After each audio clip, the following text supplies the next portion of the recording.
Yo guys, what is good? Welcome back on the Uncle Sharma channel. Inter versus Lazio, Coppa Italia preview. We're here for that, so make sure you leave a thumbs up and subscribe to the channel. But before that, actually, there's some news today. It was the annual shareholders meeting at Inter HQ today, and there was some interesting news released. But we're gonna just get into top line news. Not gonna dive into deeper. Maybe it deserves a separate video if you guys are interested into it, because there was some interesting bits and bobs from this post meeting press conference that Inter had. And the main points are there are some new directors entered into the board of directors, as here announced on the official website. Internazionale Milano announced key appointments to the club's board of directors. Two new independent directors, Diego Giuliani and Claudia D'Arpizio. And as Marotta says, he's delighted to welcome Claudio and Diego to the Nerazzurri family. And who are these people that have been entered into the board of directors? So Claudia is a lady who he's a senior partner at the global head of fashion and luxury at Bain & Company, which is another investment company out there. So almost 30 years of experience in international fashion and luxury, corporate clients, marketing, new product development. Among the top 100 Italian women leaders in 2019, top 25 consultants in the world 2009. So this is an interesting appointment. You'll see again in the next appointment where these things are pointing towards hopefully improving Inter's status and performance in the commercial side of things, internationalizing Inter. The other name, another very interesting name, someone who works at St. Louis City FC in the United States in the MLS, which I don't know, you guys will need to tell me, are they any good or not? I don't think I've even heard of these guys. I know of St. Louis, but what's the football team like? But this is the key one where people the attention got to people today. He spent 10 plus years with City Football Group and Manchester City FC. So he was responsible for leading the group in the European, Latin American and partner clubs, setting strategic direction, multi-club ownership, synergies, delivering results. You know, we all know the results that City, whether, correctly or incorrectly with other means, have become such a financial powerhouse in the world of football. He was part of this, Diego Giuliani. And another appointment that we probably won't ever hear about is the chief of staff. So this is internal, Massimiliano Catanese, and chief revenue officer. So I'm guessing maybe this is replacing Alessandro Antonello, who was let go recently. He's rumored to be joining Roma, our former CEO of revenue. So this is a slightly different role, chief revenue officer. So yeah, again, talking about Inter expanding its commercial revenue streams and other innovative ways to engage with Nerazzurri. So hopefully, I mean, what's the takeaway for us, for Interisti around the world as fans in layman terms, is hopefully better marketing coming from experts who have done this in different leagues, different markets, bringing their expertise and improving things on how content and everything is delivered to us around the world, because we know, especially for us English-speaking Interisti, and imagine for other languages as well, it really isn't good enough. Inter has to make forward strides in this world, and hopefully these appointments will take us there. But it wasn't just about this kind of stuff today. The things were discussed is really as fresh. So Sempre Inter haven't been able to translate it as yet. So we'll just go straight off Daniele Mari's tweets here. Marotta spoke about improvements will be made to the infrastructure of the training center, that at the moment for the first team, the youth team, and with the announcement of the B team as well, will need improvements, will need investment, and he's confirmed that there will be some investments made, which is always good to see for the long-term future of Inter. Again, talking about the commercial side of things, for no doubt, he says this is one of the most important focus for Inter and the new ownership. We want to collaborate with new partners, new companies. The American market is a focus Shouts out to you Americans out there. Marotta, l'ingresso di Società Giorgio, the new Chief Revenue Officer, Giorgio Ricci. Again, something looking towards that. He spoke about Inzaghi. He says, this Inzaghi project is not over. I know I've seen people talk about that, but he says this Inzaghi cycle, we're proud of it and we want to continue it. Stadium, of course. I'm sick and tired of hearing about this until I actually see a stone being put down for the new stadium. I'm never going to believe it. But again, he says this is another focus for the new ownership, and we are working with Milan on potentially in the coming weeks and days to put an offer to the Comune, to the Council of Milano, to buy the area of San Siro to start working on this. But again, we'll see. When we actually see something happening, we'll get to it. But again, what is the focus of Oaktree? Again, it is the stadium. But so it was for Zhang and Suning, but it never came to be. Mercato. So again, of course, this is something of interest to us. Nothing radical, as he says here, and that's what we've been talking since Oaktree have come in. I've always said it's not going to be radical, but I expect something towards what Milan and Redbird and Elliott did. That's what investment funds do, guys.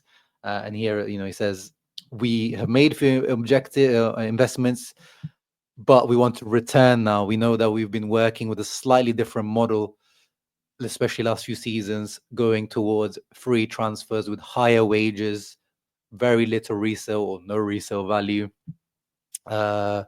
But Marotta says, we're not going to change, all the players, but we are going to start rejuvenating the team and build technical assets. So, players that have resale value thanks to Oaktree.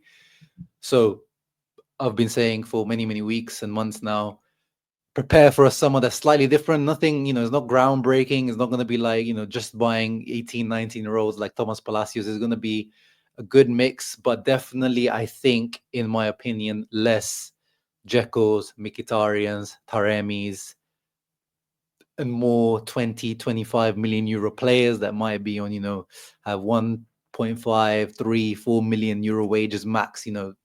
Basically, it's around the key is the annual cost of a player will be around the 6 to 11 million euro mark. I reckon that's the kind of sweet spot for annual cost of a player. If that puts things into perspective. So that's I think what the expectation is for the summer, as Marotta has outlined here. And he also, kind of got back at some journalists or maybe fans who are saying, that Inter were static in this transfer window. He said, winning is very difficult, but winning again is much more difficult. And he says, Milan, Scudetto, and then difficulty. Napoli, Scudetto, 10th place. Inter won, and we are first in the standings. So very good timing of this press conference, isn't it? The first. But, it's true. It's true. I think sometimes we are a little bit spoiled as a fan base that, we expect to win every single thing.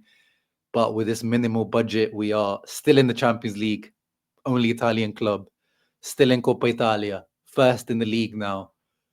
Yes, we lost our Super Coppa. Yes, maybe we should be doing better. But on all these fronts, with all these games, it's really hard. I keep saying this as much as I even recently criticized the team with some losses, but it's really hard for me to ask more from this squad with so many, different things going on.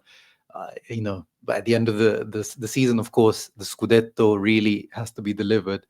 But the journey, the decision making,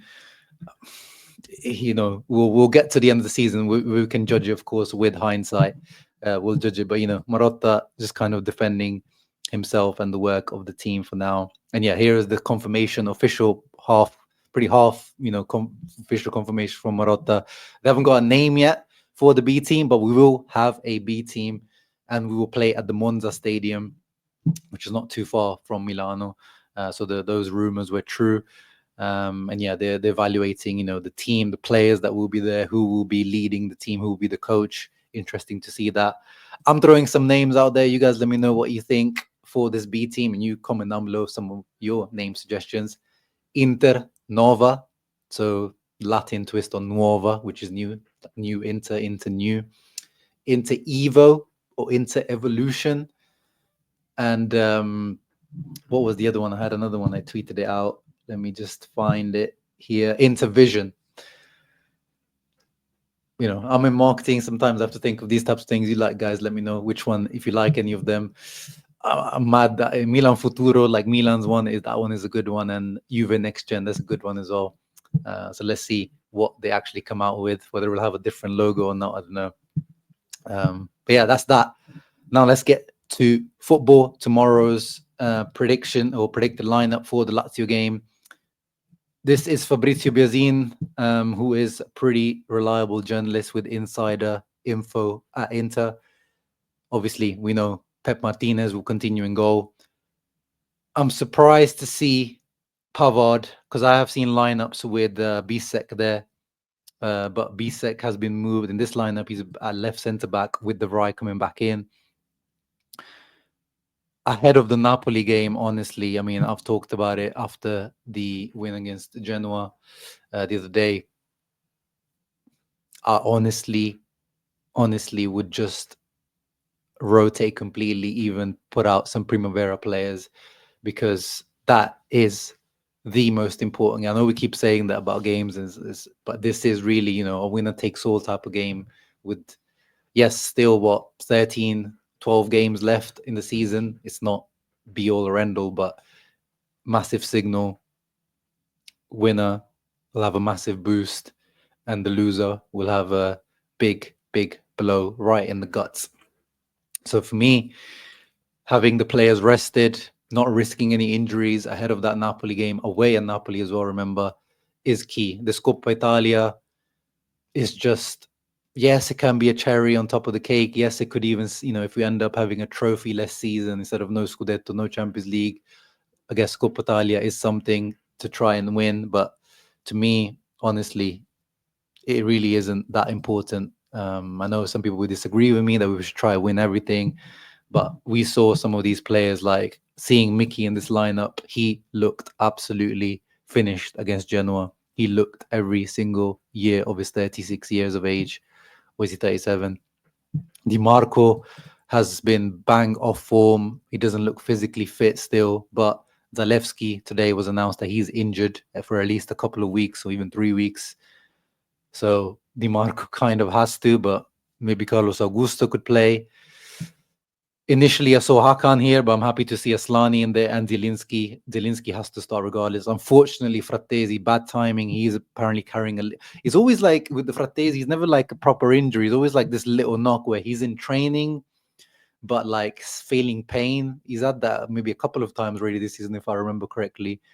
So he probably is going to be on the bench, but just not ready to start. You know, this is the typical Frattesi game that he starts.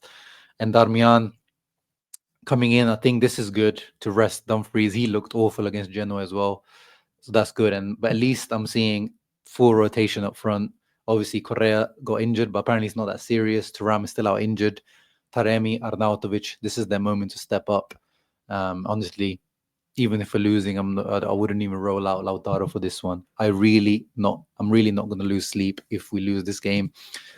And we might, you know, and this is just to wrap up the importance of tomorrow in terms of the decision that Inzaghi has to make, the calculated risk that Inzaghi needs to understand, because this is the schedule of the three teams competing for the Scudetto right now. Here is the extra game Inter would have to play if they beat Lazio tomorrow. So between Udinese at home and Parma away, in this busy schedule, where already Inter are playing almost double the games of Napoli and Atalanta, who are now out of Champions League, this is the risk that this aging and old Inter team is facing. So, in my opinion, to me, it would be an easy decision to not have this game right here. But let's see. We know, and Inzaghi and Marotta said, you know, you're Inter, you got to try win everything. I'm not saying don't try to win tomorrow. I'm just saying I think this squad this team is still good. I've seen that Lazio's predicted lineup is full strength pretty much. So they're going to try for it, and they should. Why not? Lazio need to get a trophy. But at Inter, our focus really should be 2 competitions. Scudetto, Champions League, those 2 is doable. It is doable. With the Coppa Italia in the middle, I think that's just too much. 3 is too much. Anyway, my prediction is that we do, if that team roll out, I think we might lose this game if Lazio go full strength. So I'm going to predict for the first time, I think, this season, a loss. I'm going to predict a 2-1 loss from Inter. Shock. You let me know in comments down below your prediction. Who would you roll out tomorrow? See you in the next one. Post-match reaction. Ciao ragazzi. Always, Forza Inter. Forza Inter B, whatever that name will be.